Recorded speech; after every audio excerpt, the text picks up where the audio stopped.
Este tío quería darle una explicación lógica al uso de pronombres progre, usando el típico argumento de que todas las cosas son un constructo social. Dijo, prácticamente, que cualquier hombre puede convertirse en mujer y al escucharlo, Candance Owens, quien es una comentarista conservadora estadounidense, simplemente le dio patadas en las nalgas con dosis de realidad y lo verás en este video. En él se debate el tema.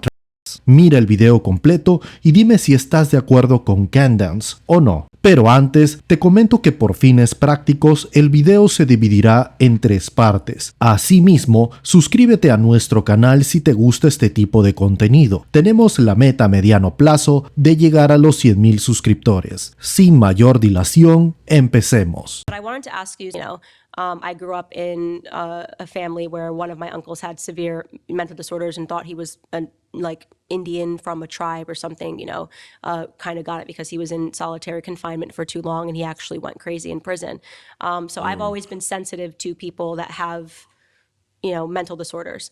But when you start saying in society that you now have to pretend that Candace's uncle is an Indian, and if you don't, acknowledge him as Pocahontas, then you're a bigot.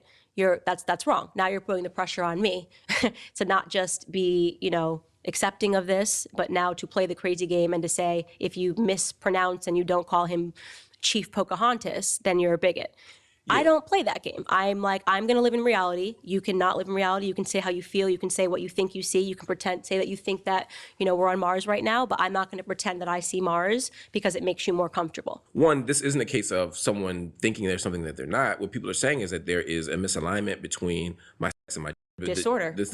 No, that's the point. My mind and my body don't match. That's a disorder. That doesn't make it a disorder. It just means that the world may be more diverse than we've previously understood it to be, whether we see it in plants, whether we see it in animals. There's all kinds of complexity, and we look in history. I mean, even we go back to the continent of Africa, we look in Asia. There's all kinds of examples of people who have complicated performances and complicated understandings of gender, and how we perform gender can be different. Mm-hmm. But I guess my question for you would be, why, if someone identifies as, particularly someone who you engage with, say it's a colleague at work or whomever, a family member, whomever, if they say, look, I prefer to be called she and her, and I no longer want to be identified by this name, why not just honor that? If you changed your name, I will honor it.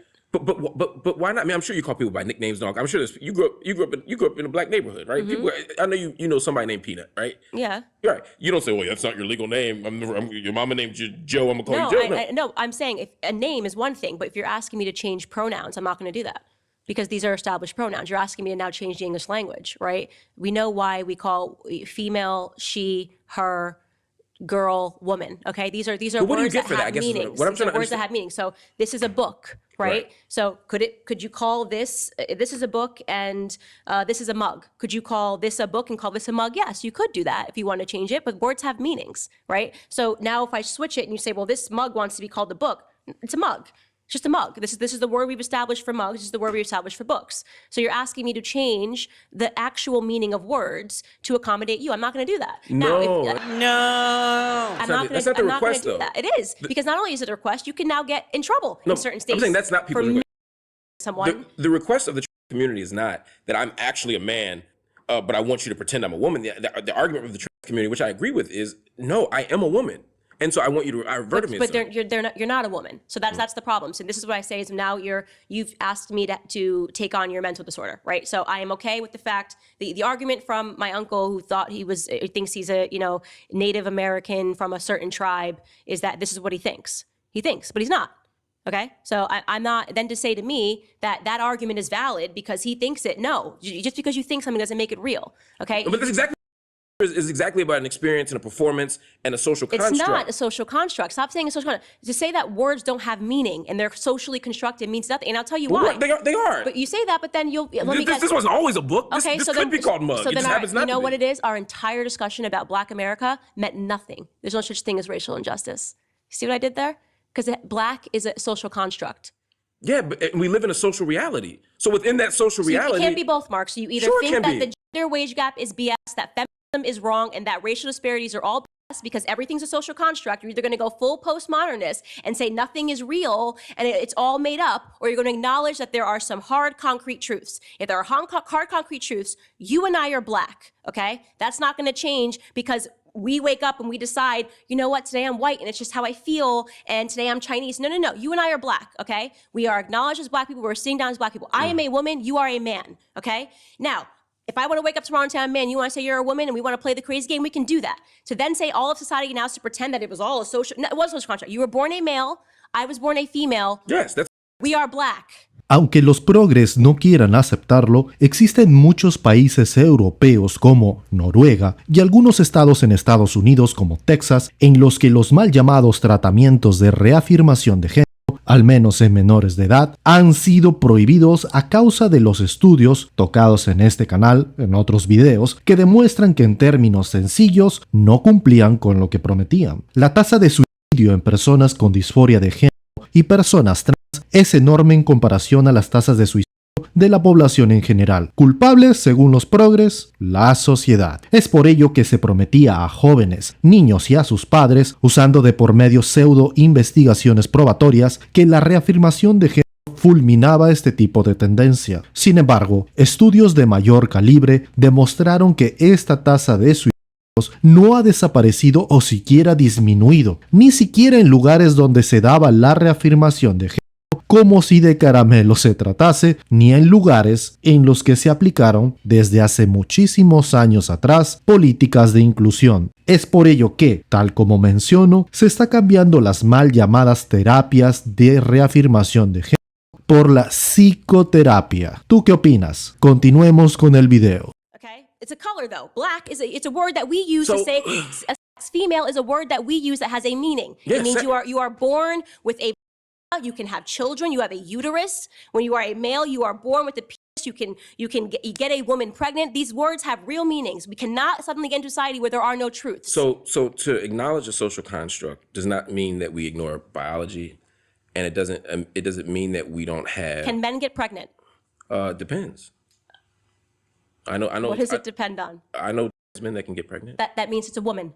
Only one. Well, that's a circular argument. That's it's not a circular argument. Yeah. It's proving my thing. There is a truth, a concrete truth. You have to be born with a uterus to have a baby. Only women can get pregnant. The fact that we've arrived in a society right, that's the part I'm disagreeing with. That's the part I'm disagreeing with. There's nothing to disagree with it. These are facts. So you can say that this person who is pregnant identifies as a man. That person was born a woman. I can tell you that every single time because only women can have sex, because there are concrete truths about life. Have babies. Can have babies, pardon. And that is a hard truth about life. You cannot make that go away because you want to call a man, somebody who has a beard and dresses like a dude, a woman. Only if it's pregnant, I can tell you exactly what it is. It's a woman. So I'll give you, let's go back to the social construct thing, because then it'll answer the thing you just said. I'm not ignoring what you just said. I want to tie it together. So the idea of, my point was that a social construct doesn't ignore physical realities, right? The social construct is about how we as a society make sense of those physical realities, right? So for example, you said we're black. Sure, right? I'm trying to think of, you pick a light-skinned black person, right? They're black, right? We'd agree on that. Mm-hmm. Now let's go to the Dominican Republic. Mm-hmm. Let's go to the PR. Let's go to Puerto Rico. Let's go to Jordan. Let's go to Iraq. Let's go to Sudan. Let's go to Ghana, right? And let's go to South Africa. I'm picking these places very specifically because they have different racial logics and racial paradigms. And what it means to be black here, it doesn't necessarily mean that it's a universal blackness, right? That in Dominican, there might be 5 different other racial categories, right? And there are some light-skinned black folk here who, when they go to Ghana, get basically seen as white, right? Because of how we socially construct it. Doesn't mean my biology changed. Doesn't mean my physical reality changed, but how society engages this stuff is what makes it a social construct. So similarly, when it comes so I'm not ignoring the realities of race. So with race and racism in America, and then I'm going to take it back thing. When it comes to race and racism in America, it's, yes, biologically we're all the same, right? Black people, white people, there's an infinitesimal difference between a black person and a white person in terms of our genetics, right? This is superficial stuff. But that's a biological reality, right? It's a biological fact, right? Just like as biologically true as me being born with, right? But the truth is, but the idea that there's social meanings attached to that blackness, that make people fear me or that make people think that that person's life is worth more because they're white or whatever. Those are social meanings that are arbitrary and different. So to acknowledge social constructs doesn't mean you ignore biological realities. But you just did that when you said that men could give birth. So similarly, what I'm saying is that I'm not denying the biological reality of maleness, of the genitalia we're assigned at birth and what we can do with those body parts. I'm not denying that. That's a biological reality. Again, the social meaning I'm attaching to it is what I'm saying is more complicated. But it's not complicated. Can men give birth? La capacidad de quedar embarazada se relaciona intrínsecamente con la presencia de órganos reproductivos específicos que les doy la noticia a los progres. Los hombres no tenemos. Los hombres al nacer no tienen útero y por lo tanto no tienen la capacidad fisiológica de concebir y llevar a cabo un embarazo. Los progres siempre dirán que un hombre puede quedar embarazado, cosa imposible, y dirán que es porque algunas personas, como ellos dicen, asignadas como mujeres al nacer, pueden posteriormente identificarse como hombres y, en el curso de su vida, pueden someterse a procedimientos médicos de reasignación de género, como cirugía de reasignación de sexo, y algunas de estas personas pueden conservar su útero y podrían buscar un embarazo. ¿Qué piensas tú al escuchar semejante argumento? Comenta. And again, I think it's okay to ask interesting questions. I think it's okay to have intellectual debates. But I don't think that we ever want to enter a space where we deny the humanity. And I'm not saying you are, but to deny the humanity or the experiences of other people. Like I said, I was totally okay with until it became a demand. What you are denying is my ability to be an intelligent human being, right? You're denying my ability to talk about science and biology in a meaningful way. You are now making your existence is actually infringing on mine, okay? How so? And because when you make it a requirement now that I have to pretend that men can give birth and men can menstruate and there needs to be tampons as the ACLU is fighting for in male restrooms, and if I don't see the reason, the importance of that, then I'm a bigot. I'm someone that doesn't accept. No. I accept you if you want to run around and you want to wear a dress and you want to call yourself Tiffany and you want to put a pillow in. But you won't call me Tiffany. If you want, I don't need to know your name. It doesn't mean anything to me. If you want to call, I'm not going to sit here and say I don't believe your name is Tiffany. You know, if a person comes up to me and they're in a dress and a skirt and they say my name's Tiffany, okay, cool, Tiffany, cool, right? But when it becomes Candance is a bigot because she won't acknowledge that, you know, Tiffany the man got her period and can have a baby, I'm not playing that game. I will never. So tomorrow, back I come down. on your show tomorrow, and I have decided that, or a year from now, suddenly I have reimagined my identity, and I have recognized and affirmed my identity as a woman, and I no longer want to identify as Mark. I want to identify, as to use your example, as Tiffany. Mm-hmm. You wouldn't be like, this book says Mark, you're Mark. You'd call me Tiffany. I'd call you Tiffany, but I'm not going to call you she and her because that has real meaning, and I'm not going to play the game. What's compromised by that is what I'm trying to understand. My reality. You're now saying you've transformed your reality, and now I have to pretend that words have no meanings, and they do have meanings, right? So I'm not going to do that. I'm not going to call you, hi, Tiff. How you doing, Tiff? Did you have a good day, Tiff? Great, Tiff. I'm not going to then say she. I'm not doing that.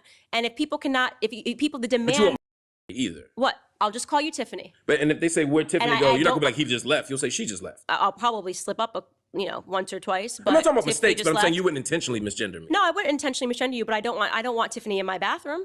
I don't want Tiffany in my spaces. But you also don't want tampons in the other bathroom. That's what I don't get. No, I don't care. I think it's stupid. I think it's foolish. I think it's dumb. But if that's really where guys want to go, do it. I don't care. It's not my business. It doesn't impact me. I don't have to go in the bathroom. But I don't want Tiffany in my bathroom. Como puedes notar, Candance insiste mucho a que el tío responda la pregunta. La respuesta es simple. Tiene 2 letras, pero para él tiene 50,000 o más letras. La respuesta es un simple y contundente no. Y hablando en cuanto al lenguaje inclusivo, el lenguaje inclusivo puede introducir ambigüedad o complejidades gramaticales, dificultando la claridad y la comunicación efectiva. El lenguaje tradicional es más simple y preciso. El lenguaje tradicional ya cumple su propósito. El esfuerzo y la energía dedicados por los progres para promover cambios lingüísticos podría dirigirse hacia problemas más urgentes o importantes en la sociedad, como por ejemplo la mejora de la educación. ¿Tú usarías lenguaje inclusivo? ¿Por qué razón? Déjamelo saber en los comentarios. Y aquí culmina este video. Si te gustó, dale like, comenta el video y compártelo. Gracias, hasta luego.